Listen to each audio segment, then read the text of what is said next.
처음으로 평양을 비우고 저 해외에 나갑니다. 라고 북한 내부에 미리 알리고 먼 길을 떠나는 북한 김정은 위원장. 마음속에 혹시 걸리는 곳은 없을까요?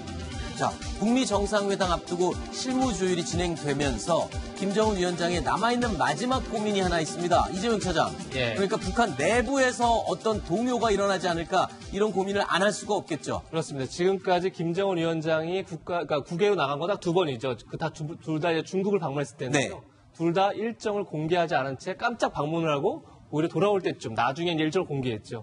그만큼 지금까지 김정은 위원장의 동선 자체를 북한에 공개한 적이 없습니다. 네. 하지만 6월 12일 싱가포르에 담은 세계가 다 알고 있죠. 그렇죠. 북한도 당연히 곧 알게 되겠죠. 아직 뭐 정확한 날짜나 장소를 얘기는 안 했겠지만 내부적으로. 결국 그렇다 그러면 김정은 위원장이 사전에 예고하고 네. 북한을 떠난 어떤 최초의 날이 되기 때문에 내부의 동요, 그러니까 북한의 어떤 김정은 위원장이 반대하는 세력들이 사전에 움직일 수 있는 시간이 충분히 주는 것이 아니냐 이런 이제 우려를 하는 것 같습니다. 말씀하신 것처럼 중국을 방문했을 때는 갔다 온 뒤에 공표를 하면서 알려졌지 그전엔 아무도 몰랐거든요. 그러니까 군 내부에서 북한 내부에서도 전혀 알 수가 없었을 텐데 이번 싱가포르 방문은 날짜와 동선까지 다 공개가 된단 말입니다. 그러니까 자리 비우는 거를 만방에 알렸잖아요. 이게 지난번 두 번만이 아니라요. 김정일 시기 김일성 말기부터 시작해 수십 년 동안 없던 일입니다. 아하. 북한의 최고 지도자가 날짜를 공개하고 평양의 관부의 핵심부를 비우는 건 처음 있는 일입니다. 이번이 처음이군요. 그렇죠. 그리고 지금 우리가 관심이 없습니다만 얼마 전에 북한군의 거의 최고 권력자, 실력자라고 할 수 있는 총정치국장이 김정각에서 김수길로 바뀌었어요. 네. 몇 달 만입니다. 임명된 지. 그렇죠.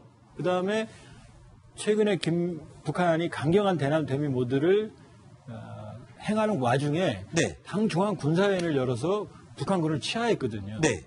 제가 보기엔 북한군 내부에 모종의 움직임, 불만이라든지 이런 게 있을 수 있어요. 그렇기 네. 때문에 지금 김정은 입장에서는 적이 미국에만 있는 게 아니라 북한 내부에 잠재적도 있는 거, 잠재적인 적이 있을 가능성도 있는 거죠. 그러니까 매우 큰 딜레마일 겁니다. 네. 그러니까 이제 북한이 비핵화한다니까 북한 군부가 좋아할 리가 없습니다. 네. 군부가 분명히 움직일 수가 있고. 네. 그럼 군부를 통제하려면 결국은 노동당으로 통제해야 되는데. 네. 그러니까 최영애 조직지도부장, 그 밑에 이제 제1부부장 김경욱, 그 밑에 황병서 부부장. 요 세 사람이 군부를 담당하면서 아마 장악하려고 그럴 거예요. 네. 그런데 문제는 그 보고를 다 받는 사람이 김창선 서기실장을 통해서 김정은이 보고를 받았는데 김창선마저 싱가포르 가게 된다면 그렇죠. 서기실도 다 비게 됩니다. 네. 그런 문제가 생길 수 있죠. 그래서 네. 우리가 또 하나 봐야 되는 게 과연 김창선이 싱가포르 따라올 것인가 하는 부분을 또 볼 필요가 있습니다. 아, 저렇게 준비만 다 해놓고 서기실을 비우지 않기 위해서 돌아갈 수가 있을 것이다. 김창선은. 그래서 그거를 우리가 또 볼 필요가 있는 겁니다. 알겠습니다. 자, 영화 강철비에는요, 그 내용 중에 살펴보면 북한 내 구테타가 발생해서 북한 권력 1호가 남한으로 긴급히 넘어오는 그런 장면이 나오고 있죠. 그 장면 한번 보실까요? 확인이 필요합니다만 개성공단 폭격 때 북한 1호가 사망했다는 정보입니다. 치료하시오. 약속합니다. 해치지 않겠습니다. 여기 산부인과예요. 산부인과 병원 아니오. 어서 도와주시오. 급하오. 부탁입니다. 여기 북한 대통령이 와 있어요. 저쪽에 있는 사람. 그쪽 1호지. 그쪽에서 구태타 발생하니까 위로 못 올라가고 중국에다 내려올 때 섞여서 내려온 거지. 누구야? 우연히 차고 넘쳐서 이런 우연이 다 있네.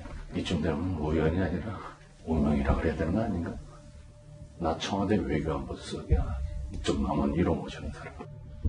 내가 도와줄게. 자, 조금 전에 이 김정문 실장님, 조한범 의원님 두 분 다 북한 내부에는 뭔가 군부 세력의 불만이 있을 수 있다. 핵포기와 관련해서 못마땅하게 생각하는 세력이 있을 수 있다라고 얘기를 주셨는데 지금 군부 돌아가는 분위기로 보면 약간 뭐 그런 움직임은 별로 포착이 되지 않고 있어요. 김정은이 군을 완전히 장악한 것 아닙니까 지금?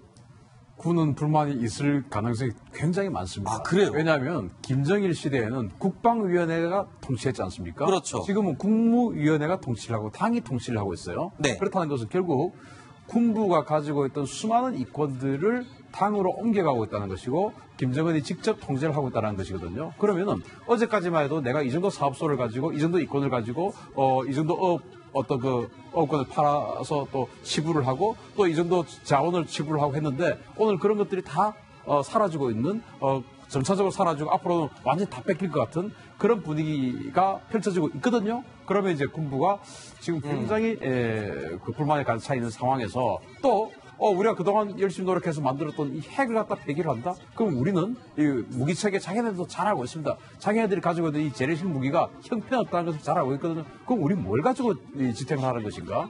이런 것에 대한 불만이 분명히 있을 수 있기 때문에 네. 그래서 아까 조 박사님 말씀하신 대로 김숙일로 갑자기 총정치국장을 6개월 만에 교체를 시키고 네. 이런 이제 어떤 내부 정치 작업을 하고 있는 것이라고 봅니다. 김숙일 보고 군을 잘 통제하고 장악을 해라. 이런 지금 임무를 준 것이겠군요. 또 하나 중요한 건요. 네. 김정일 시기에 비대해진 군부를 숙청하는 과정에서 김정은이 명분이 핵 개발을 반대하는 걸 명분으로 찍어냈거든요. 숙청을. 그런데 그러니까 군인 입장에서는 핵보다는 재래식 전력, 군 처우 개선이 중요한데 이쪽에 핵 쪽에 예산을 쏟아부니까 이것에 반대하다 리영호 전 청참모장, 해영책 인민부장 이런 사람들이 제거됐거든요. 근데 어느 날 갑자기 그 핵을 포기하겠다고 나서는 거죠. 그러면 공개적인 항명은 분명히 불가능하죠. 구조상. 그러나 잠재적인 불만은 상당히 누적돼 있죠. 그렇군요. 자, 어제도 저희가 살짝 언급을 해드렸습니다만 이런 상황이기 때문에 김정은 위원장 내부의 동요를 굉장히 우려하고 있는 것 같습니다. 김정은의 눈물, 영상까지 간부들에게 배포를 하면서 달래기에 나서고 있는 거죠. 옮기시던 걸음을 거듭 멈추시고 운하들에게 선조주시던 경야는 최고 사령관동 측에서는 선수건으로 저조른 눈곱을 닦으시었습니다.